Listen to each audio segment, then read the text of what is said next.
Welcome to our கொலு 2024. இந்த தடவை theme 1 நாங்கள் என்ன வச்சுருக்கோன்னா காசிக்கு நிகரான ஆலயங்கள். காசியே நம்ம ரொம்ப பெருசாக பிரம்மாண்டமாக சொல்கிறோம். காசியில் இருக்கிற கோயிலில் காசிக்கு போகிறதும் கங்கையில் குளிக்கிறதும் நம்ம மோட்சத்திற்கான வழின்னு நினைக்கிறோம்.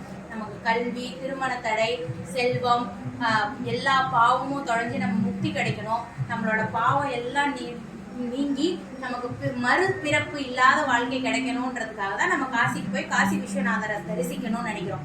காசிக்கு போக முடியாம சிச்சுவேஷன் இருக்கும்போது காசிக்கு நிகரா நம்ம சிவபெருமான் தமிழ்நாட்டிலேயே 7 தலங்கள்ல முக்தி அருள்றதுக்கு ரெடியா இருக்காரு. ஸோ அந்த 7 தலங்கள்ல 6 தலம் காவிரி ஆறு கரையிலையும் 1 தொண்டை மண்டலத்திலையும் இருக்கு. ஸோ ஃபர்ஸ்ட் நம்ம இப்போ தரிசிக்க போற தலம் திருவெண்காடு. திருவெண்காடு மயிலாடுதுறை மாவட்டத்தில் இருக்கு. இது நால்வராலும் அப்பர், திருஞான சம்பந்தர், மாணிக்கவாசகர், சுந்தரர் 4வராலும் பாடப்பெற்ற தேவார திருப்பாடல் பெற்ற தலம். இது நவகிரக தலத்துல புதன் பரிகார தலமாகவும் இருக்கு. இந்த கோவில்ல ருத்ரபாதம் இருக்கு. இந்த ருத்ரபாதத்தை யார் வழிபடுறாங்களோ, தன் குடும்பத்தோட வழிபடுறவங்களுக்கு 21 தலைமுறைக்கும் இருக்கிற பாவம் தொலைவுன்றது ஐதீகம். ருத்ரபாதத்தை வழிபட்டா நம்ம காசியை விட கூடுதலா 3 மடங்கு பலன் நமக்கு கிடைக்கும். இங்க இருக்கிற புதன் பகவானால நமக்கு ராஜயோகமும் கல்வி, திருமணமும் எல்லாமே நடக்கும். திருவையாறு. திருவையாறுல மூலவர் பெயர் ஐயாரப்பன். இது 51வது தேவார திருத்தலம். காவிரி கரையில இருக்கு. இங்க சிவமு மூர்த்தியா அருள் புரிகிறாரு. இந்த கோவில்ல மட்டும் இல்லாம இங்க இருக்கிற 7 கோவில்லையுமே சிவபெருமான் சுயம்பு மூர்த்தியா தான் இருக்காரு. இங்க மண் லிங்கமா இருக்கிறதுனால ஆவுடையார் மேல மட்டும்தான் அபிஷேகம் நடக்கும். இது பூலோக கைலாயம். இந்த கோவில்ல இறைவனோட திருமுடி ஜடாமுடி கருவறையோட பின்பக்கம் பறந்து விரிஞ்சிருக்கிறதா ஐதீகம். ஸோ மக்கள் யாரும் அதை மிதிச்சிடக்கூடாது அப்படின்றதுக்காக ஸ்பெஷலா இந்த கோவில்ல மட்டும் சன்னதியை சுத்தி வர்றதுக்கு தடை விதிக்கப்பட்டுள்ளது. இந்த கோவில்ல இன்னொரு ஸ்பெஷலும் இருக்கு. 3வது பிரகாரத்துல தென்மேற்கு மூலையில வடக்கு நோக்கி நின்று நம்ம ஐயாரப்பா அப்படின்னு கத்துனோம்னா அது 7 தடவை எதிரொலிக்கும். அது இந்த கோவிலோட ஸ்பெஷல். இந்த கோவில்ல நம்ம ஸ்பெஷலா வழிபட்டோம்னா நமக்கு கல்வியில சிறந்து விளங்கலாம், திருமண தடை நீங்கும். திருவிடைமருதூர் மகாலிங்க சுவாமி கோவில சுத்தி பார்க்கறதுக்கு குறைஞ்சபட்சம் நமக்கு 3 மணி நேரம் ஆகும். அவ்வளோ பெரிய கோவில் அது.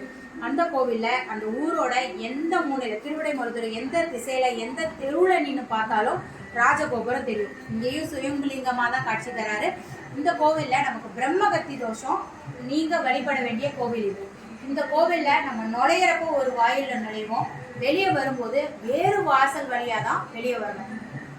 மயிலாடுதுறை மாயவரம் மயூரநாதர். இந்த கோவில்ல கிழக்கு கோபுரம் 9 நிலைகளோட இருக்கும். மற்ற 3 கோபுரம் மொட்டை கோபுரம். இங்கேயும் சுயம்பு மூர்த்தியா தான் இருக்காரு.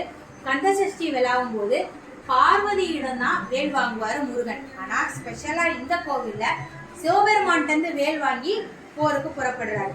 இந்த கோவில்ல வழிபட்டாலும் நம்மளோட பாவம் எல்லாமே கழிவுன்றது ஐதீகம். சாயாவனம். தேவார திருவாட பாடல் பெற்ற 9வது திருக்கோயில் சாயாவனம். சாயாவனேஸ்வரர் என்ற பேர்ல அருள் புரிகிறாரு. 63 நாயன்மார்கள்ல ஒருவரான இயற்கை பகை நாயனாருக்கு இறைவன் நேரடியா காட்சி கொடுத்த தலம் இது.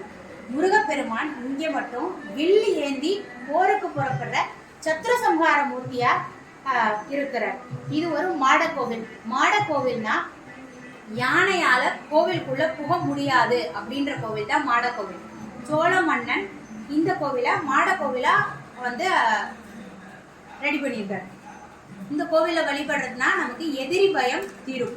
திருவாஞ்சியம் வாஞ்சிநாதர் காவிரி கரையில இருக்கு. நவ தீர்த்தங்களை கொண்டது இந்த கோவில்.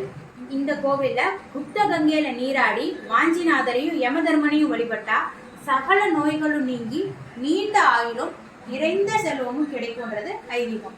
திருமுதுகுன்றம் விருதாச்சலத்துல இருக்கு.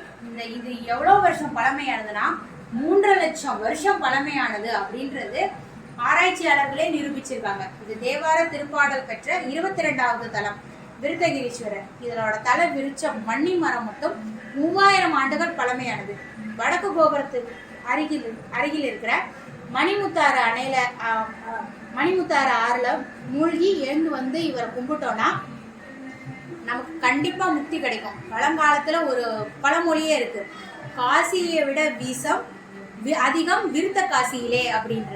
ஸோ இந்த கோவிலில் இருக்கிற இந்த விருத்தகிரீஸ்வரரை வழிபடுறவங்க பழைய காலத்தில் காசிக்கு செல்றதில்ல அப்படின்ற ஒரு வழக்கமும் அவங்கள்ட்ட இருந்தது. ஸோ காசிக்கு நிகராக இருக்கிற ஆலயங்கள் நம்ம தமிழ்நாட்டில் 7.